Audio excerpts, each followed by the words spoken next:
Kekristenan itu bukan mengajarkan untuk menjadi hidup yang baik, tetapi menjadi hidup yang benar. Hidup yang baik tetapi tidak menjadi hidup yang benar, itu sama saja dengan omong kosong. Kita hidup berbuat baik, melakukan amal ibadah, melakukan sedekah apapun itu, tapi hidup kita tidak benar di hadapan Tuhan, itu kosong.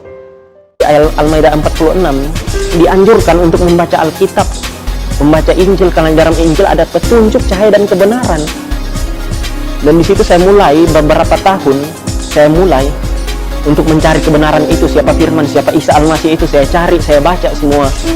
Dan saya mendapat siapa Isa Al-Masih itu adalah Yesus Kristus itu sendiri. Anak Maria, biasa disebut Ibnu Maryam, putra Maryam.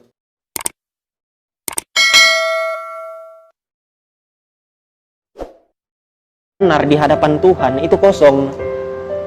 Jadi saya belajar bahwa di sini kehidupan benar itu lebih penting daripada kehidupan yang baik. Karena dalam kekristenan kita diselamatkan bukan karena perbuatan baik kita, bukan karena amal ibadah kita, tapi kita diselamatkan karena kasih karunia. Makanya saya menerima Yesus, karena saya sadar diri saya nggak sempurna. Mungkin ada dosa yang tidak saya sengaja lakukan, iri hati, pikiran apapun yang melenceng dari firman Tuhan itu sudah dosa, walaupun kita nggak sengaja. Makanya saya sadar, satu dosa pun yang kita buat, dosa kecil maupun dosa besar, itu sama saja di mata Tuhan.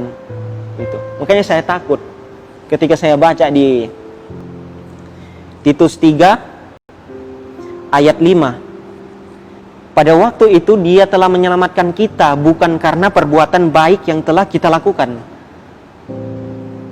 tetapi karena rahmat-Nya oleh permandian kelahiran kembali dan oleh pembaruan yang dikerjakan oleh Roh Kudus. Segala sesuatu kita diselamatkan bukan karena perbuatan baik. Kita mau usaha, mau mengusaha keselamatan kita, kita mau memanjat untuk masuk surga, Tuhan nggak bisa disogok dengan perbuatan amal baik kita. Gitu loh. Saya bilang, Tuhan, saya mau masuk surga, saya berbuat baiklah, saya sembayanglah, saya mau memberi sedekah. Oh, nggak bisa. Ajaran kekristenan bukan kayak gitu. Keselamatan itu diperoleh karena kasih karunia. Tuhan nggak bisa disogok. Karena Allah, orang Kristen itu nggak bisa disogok. Lo mau sogok dengan perbuatan baik, lo mau sogok dengan amal ibadah, itu nggak bisa.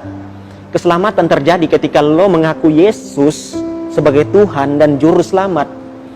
Karena kalau engkau nggak mengaku Yesus, ayat 45, di situ yang dikatakan firman itu sendiri adalah Isa Al-Masih. Saya mulai penasaran siapa Isa Al-Masih ini. Karena di Al-Maidah, di ayat Al-Maidah 46, dianjurkan untuk membaca Alkitab, membaca Injil, karena di dalam Injil ada petunjuk, cahaya dan kebenaran. Dan di situ saya mulai beberapa tahun, saya mulai untuk mencari kebenaran itu, siapa firman, siapa Isa Al-Masih itu, saya cari, saya baca semua. Dan saya mendapat siapa Isa Al-Masih itu adalah Yesus Kristus itu sendiri. Anak Maria, biasa disebut Ibnu Maryam, putra Maryam. Tadi Ali Imran ayat 45 dikatakan bahwa di situ firman, kalimatullah, perkataan Allah yang sudah ada sejak awal, yaitu Isa Al-Masih itu sendiri, Yesus Kristus.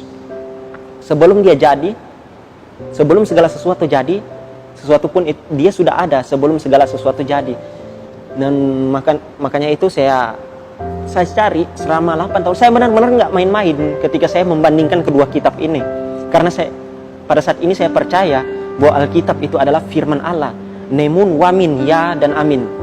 Karena di luar Alkitab bukan firman Allah. Ketika saya baca di Yohanes 8 ayat 58, di sini kata Yesus kepada mereka, aku berkata kepadamu, sesungguhnya sebelum Abraham jadi, aku telah ada. Sebelum Abraham jadi, dia telah ada. Segala sesuatu diciptakan oleh dia, firman Allah. Saya mulai berpikir di sini, kok bisa gitu? Bahwa yang dikatakan bahwa orang Kristen itu menuhankan manusia. Tuhankan manusia. Kenapa bisa manusia jadi Tuhan? Apakah itu bukan berhala? Saya bilang bukan. Tanpa kita menuhankan Yesus, Yesus sudah Tuhan dari awal. Tanpa dia menjadi manusia, dia sudah Tuhan dari awal. Karena dia adalah Allah itu sendiri.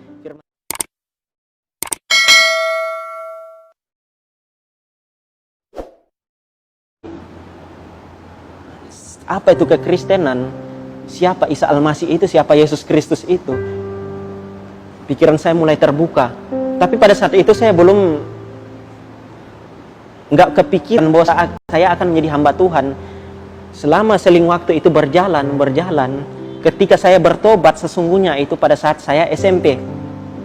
Saya menerima Yesus. Saya banyak memberitakan Yesus, siapa firman Allah itu sendiri. Karena Allah yang kita pahami sekarang adalah Allah yang sebenarnya, gitu. Allah tanpa firman itu kosong. Jadi kalau mau bilang Allah itu bukan firman, itu dia bukan apa-apa. Karena Allah menciptakan segala sesuatu dengan firman. Yang dikatakan di agama saya sebelumnya, Allah menciptakan segala sesuatu itu menggunakan kum fayakum, yang berarti dengan perkataannya. Jadilah terang, jadilah ini, jadi ini, gitulah. Jadi setiap orang yang percaya akan firman Allah itu sudah mempercayai Allah itu sendiri. Karena ketika saya bertobat,